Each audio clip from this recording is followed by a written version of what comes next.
अगर तुम यहाँ तक पहुँचे हो तो इसका मतलब है तुम मार्केट में पैसा नहीं समय ढूंढ रहे हो। और जो आदमी समय ढूंढ लेता है मार्केट उसे देर से ही सही पर देता ज़रूर है।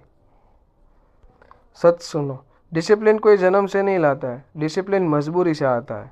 जब लॉस बहुत ज़्यादा हो जाता है, जब अकाउंट बार बार टूटता है, तब इंसान डिसिप्लिन की बात करता है। लेकिन प्रॉब्लम यह है कि डिसिप्लिन तब चाहिए होता है जब सब ठीक चल रहा हो। प्रॉफिट के बाद डिसिप्लिन रखना बहुत मुश्किल है, लेकिन लॉस के बाद डिसिप्लिन रखना बहुत आसान है। लेकिन एंट्री के पहले डिसिप्लिन रखना, यही एक ट्रेडर और गैम्बलर का फर्क है। तुम सोचते हो डर लॉस का होता है। नहीं, डर इस बात का होता है कि कहीं तुम गलत साबित ना हो जाओ। इसलिए तुम स्टॉप लॉस हटाते हो, इसलिए तुम नियम तोड़ते हो। मार्केट से डर नहीं लगता, खुद से डर लगता है। मार्केट तुम्हें नहीं डराता, मार्केट तुम्हारा डर बाहर निकलता है। ओवर ट्रेडिंग स्ट्रेटेजी नहीं है, यह एक एडिक्शन है। तुम ट्रेड नहीं लेते, तुम डोपामिन कर लेते हो।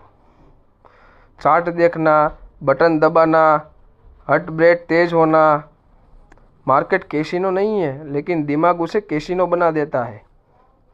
सक्सेसफुल ट्रेडर वो नहीं जो रोज ट्रेड करता है, सक्सेसफुल ट्रेडर वो है जो रोज खुद को रोक लेता है।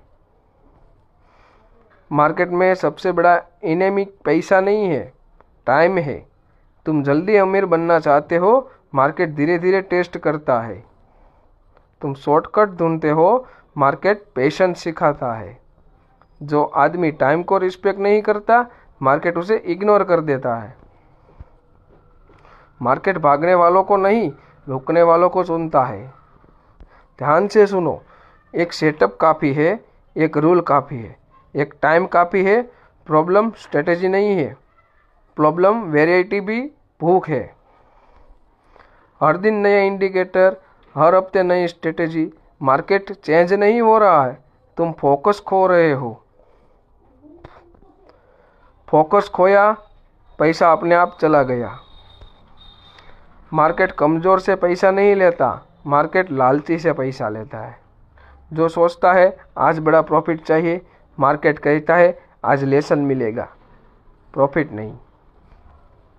मार्केट पैसा उन्हीं को देता है जो प्रॉफिट नहीं, प्रोसेस पर जान देते हैं। अब आखिरी बात, मार्केट तुम्हें मिलियनर बनने नहीं बैठा बनाने, मार्केट तुम्हें मैच्योर बनाने बैठा है। और जिस दिन तुम मैच्योर हो गए, उस दिन मार्केट तुम्हें इग्नोर कर देगा, क्योंकि अब तुम उससे छीनने नहीं, उसके साथ चलने आए हो। अब सवाल यह नहीं है कि अगला ट्रेड क्या होगा, सवाल यह है अगला फैसला ईगो लेगा या डिसिप्लिन। कमेंट में ज़रूर बताना।